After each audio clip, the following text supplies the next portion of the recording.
Welcome to the self mastery success, how to effectively eliminate self sabotage to lead in your work and life, elevate your energy, and achieve success. We are all about creating excellence, and this is an interview series where we dive deep into the minds of high performing leaders and industry experts to unlock the strategies behind their success. Each episode offers you invaluable insights that you can apply to elevate your personal and professional life. Be sure to check out the description below for more details about today's guest, and don't forget to subscribe so you never miss out on the actionable tips and strategies from these experts. Also, you can access exclusive gifts and resources from experts that will support you on your journey to excellence. Today, our guest is Mr. Tyler Jensen. How are you doing? I'm doing excellent, Zay and Devon. Thank you so much for having me on the show. Of course, of course. So tell the audience a little bit about who you are, what you do, and who's the audience you love to support. Perfect. So we do top performance coaching. That's our mission is we want to help individuals live their best life and overcome the struggle of complacency within their life and their business. And our main target, we help a lot of insurance agents. That's where my background comes from. Was in that industry for a decade. And so we take our four pillars of top performance and apply it directly into their business. And we help a lot of other service-based businesses as well. Help them achieve top performance and greatness within themselves and overcome the complacency model to achieve lasting success and long-term growth. Yeah, nice, nice. And so I do have a question because you say top performers, and maybe some people identify as top performers. Maybe some people have they know they can be, but they don't feel or think it yet. So what would you say to the person that's like, what is keeping someone from becoming a top performer in their life? Yeah, this is an example in my own personal life. When I owned an agency, I had feelings of self-doubt, I had feelings of inadequacy, and oftentimes I had those moments where I was like, I am doing amazing, right? I'm being a top performer right now. Like this is so cool. And then all of a sudden I would get hit back with another setback and it was just, oh, this is awful. This is terrible. What am I doing? And I had one of those experiences. It was right before Christmas, and I had a huge cancellation. It was one of the largest policies I'd ever written. And in the insurance world, you have to back pay premium on canceled policies. So it nearly wiped out everything coming into the business. And so I was sitting there writing out payroll checks for my personal checking account Mm. and just wondering how in the world am I supposed to continue? And then it was that moment my wife just looked at us and or looked at me and she said, "You're going to be okay. You're going to provide for the family. Go out and figure it out." And that's that day that I started studying top performance. And so for the last several years, I've looked and observed at what people do. And I've realized that top performance can be found anywhere. It can be found by anyone at different moments and at different states. Because when people are operating in top performance, they are executing in these four pillars. And so, Devon, that's what you just said. Like sometimes people feel like, oh, I can be a top performer here. Or sometimes, oh, no, I'm not right now. And they have this self-doubt. And it's because in those moments, they are top performers, but then they move out of it. Top performance is an ongoing basis. It's a constant decision to step out on the trail and execute in the four pillars. Now, before I realized what these four pillars were, I never viewed myself as a top performer in my agency.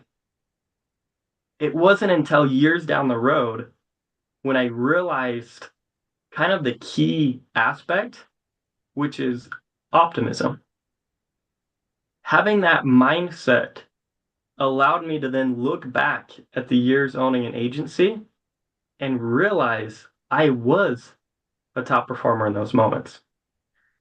And it's that realization, it's that mindset shift that can make all the difference for individuals. Mm. Okay, so you gave us one. Now you get to tell us what are the other pillars of top performance. So the first pillar, it starts with optimism. And so that's the Latin word. One thing you'll learn about me quickly is I'm a huge nerd. Always have been ever growing up. So I love the study of words. And so the Latin word for optimism means best. It doesn't mean happy. It doesn't mean positive. It means best. So how do we have the best version of ourselves? Are we doing the best thing for our clients? Are we serving the best avatar? Are we giving them the best experiences? And that leads us to our second pillar, which is systems. How do I create the best systems within our business? So looking at the tasks we have to do and how do we create systems and processes to either automate or to hire those out and create systems for employees to make sure they're successful. And then when we have successful systems, we get consistent results. And that's what's going to drive us to our third pillar, which is power. Power is application of knowledge. And then our fourth pillar drives consistency, and that's focus. You need a direction and you need a focus in your life and your business in order to continue on that cycle of top performance on a consistent basis. Okay, so optimism, systems, power, and focus. That's an interesting bunch right there, you know. Very interesting. So, because you know when you say optimism, something came up for me. And it was control. Like I don't know if you read Think and Grow Rich. It says a controlled enthusiasm. That's like one of the attitudes to have. And so it's like I'm getting that feeling of like you have to be enthusiastic, but still have your head screwed on. You know, it's like really be, you know, it's like really know the direction you're going. And those are that's some really interesting pillars. I think we'll get to that. But Zay, I think you have a question. Yeah. So, because I know you also said that you mainly work with top performers. And so what are some natural tendencies, you know, in life and business, both to support top performance, but then also to sabotage top performance? Yeah. So I like to talk about, we have our 3 complacency models. Okay. And the first complacency model, this is essentially us being overwhelmed. And so when we don't have systems in place, we run by chaos. And that's how a lot of people run their lives. I'm a dad of 3. I am a parent, so I know what chaos feels like. And when we have no systems, which a lot of businesses run by, then oftentimes we can get things that work throughout the day, we can get things that don't work, and that leads to success and failure. Now, when you're running by chaos, you just feel busy all day long. You just kind of feel overwhelmed and you're going from task to task to task because there's no system in place to follow. And that leads to complacency in and of itself because there's no growth every single day. You're constantly busy but not seeing any results. Yeah. And so that's our first model of complacency, is the feeling of being overwhelmed. Now, both of those, when you feel success, it's temporary. And when you feel failure, your pessimism, the opposite of our first pillar, pessimism, is going to lead you to feel complacent, because our natural tendency towards negativity is going to tell your mind, oh, today wasn't successful. Oh, it's going to bring back all those negative feelings of the day. I'm sure you've had this experience where you come home from work and your spouse asks you how your day went. And the first thing that comes to your mind is everything negative about the day. Mm-hmm. So your brain is just going to naturally take you there. Now, the second model of complacency that keeps people from top performance is when you do have a system in place, but when it doesn't work and you receive like a cancellation, somebody rejects you, somebody yells at you, a client comes and says, this is awful. And then you view that as a failure.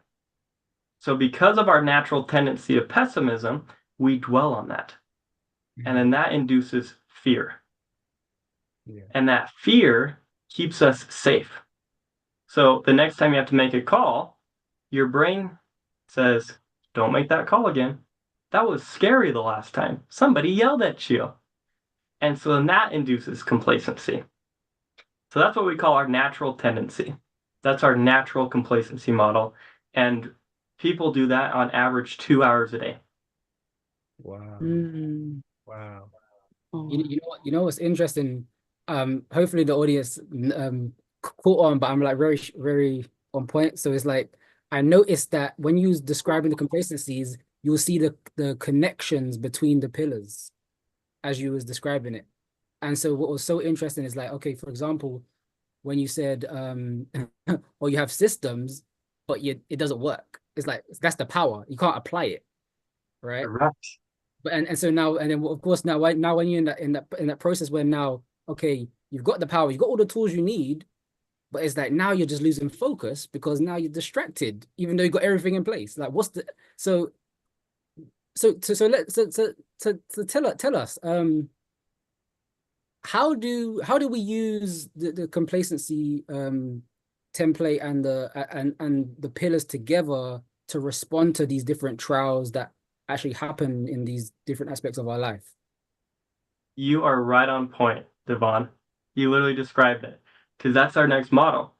When we add in that first and third pillar, when things go wrong, when people experience a setback and a trial, the optimist doesn't view it as a failure. The optimist says, this was the best thing for me. Remember, optimism means best. How do I improve from this? How do I learn from this? And most importantly, how do I apply this back into my life and into my systems? So the power aspect helps us change direction. So when the top performers just don't feel setbacks, right? They just don't have failures. We all have failures. It's the way we respond. Mm-hmm. Do you become a victim of that circumstance, or do you become a victor of that opportunity? Mm-hmm. My view is there are no failures in life. There's only opportunities for growth. And so as we increase our power, that becomes a success. It applies back into our systems. And now focus negates our fear. Yeah. There is no fear when the focus is clear, because when you have focus and direction and time framing, fear cannot exist, which leads to top performance. Now, this experience, people can be in top performance. They can have a great system. It works. They learned from it. They have a focus for the day. And all of a sudden, we have one of those best days that we experience. There's like, today was awesome. Like, I sold 4 accounts and my clients loved me and everything was working. And we experienced that top performance because those 4 pillars were operating. And then this leads to our third complacency model, and it's the self-made complacent.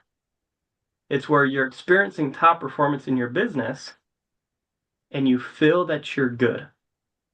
You feel like you've made it and you stop progressing. And so you drop down to being complacent. And now what really makes top performance, like I said, it's the constant choice. So it loops back around to education. We can gain power from education, from listening to a podcast such as this, from reading books, from being a mentor, getting a mentor. And then that applies back into our systems. They're improved. We see more successes. It drives our focus. We're a top performer that day. We go back to education, increase our power, drives our focus. We're now living our best life. You're an optimist. This is so dense. Like everything you said, we all get to literally listen to this again, write what you're saying. Cause I'm a visual person, so actually write it. But it's a simple model. It's a simple process. I can see it, but definitely if you're watching this, you definitely get to watch this again, pause, write what he's saying, play, and really study what Tyler is sharing here with us today. And you've just shared so much in this episode. And so What is the gift that you want to offer the audience? So one gift that we offer everybody is we have a master class on goal setting. This is going to help drive focus within our business, because oftentimes people have a system. They can say, oh, okay, yeah, I can learn, I can do these things. But driving that focus on a daily basis, it can be hard. And oftentimes goals can lead people to complacency when they don't hit their goals. But our framework, we have a proprietary framework called STAR goal setting, because when you look at the actual word goal, it derives from a Latin word which means from the stars. And so we shift the framework of establishing expectations and establishing goals. Because expectations, a success line, goals are meant to make us stretch and push us beyond what we think is capable. But we should never see failure when we don't hit a goal, because we always hit the expectation. And so it's a new framework of how we position our goals and how there's action that drives it. So we see greater results and we actually see joy from reaching for something beyond us. Yeah, Tyler, you're speaking our language. Yeah. Because literally, I'm not even gonna get into it, but like, yeah, I know exactly what you're saying. I know exactly what you're saying. And so yeah, for leaders watching, professionals watching in any Hold on, Van. Tyler, also let the audience know where to find you, and then also share some last words of wisdom with the audience. Oh yeah, definitely. Of course. You can find me at tylerjjensen.com. On social media, it's Tyler J. Jensen, so you can follow us there on Instagram. But our website, Tyler J. Jensen, that has our blog, that has our resources. You can do that master class right on there. That's the best place to find me. And some final words of wisdom. I always share my definition of the word optimist, which is a top performer, one whose actions empower them to live their best life. So go out there and optimistically perform today. Yes. Yeah, literally, guys, you heard, took the words out of everyone's mouths, I'm sure. Like literally, go out and just do it. Be an optimist. Like optimize your life. Like that's literally everything's connected. Like it's your time to become a performer for today's life. So I just want to thank you, Tyler, and thank you audience for tuning in to another episode of Creating Excellence, aka Self-Mastery Success. Please share your key insights and valuable takeaways that stood out the most to you from today's conversation with Tyler. Share your thoughts in the comments, because we love to hear your perspective. And don't forget to hit that subscribe button so you can stay up to date with the latest interviews we got coming up. And you can also click the notify me button to receive a reminder for when we go live with these interviews, so you can join us and ask us questions in real time. And every expert in this series has gifted you some incredible resources, just like the masterclass Tyler has, and tools to support you. And so check our description in below for our gifts page and the link for more info about today's guests. Remember, achieving excellence, having self-mastery success, becoming the best performer of your life, in your life, starts with aligning your goals, time, and energy. And we're here to guide you to lead yourself every step of the way. So see you on the next interview. Take care.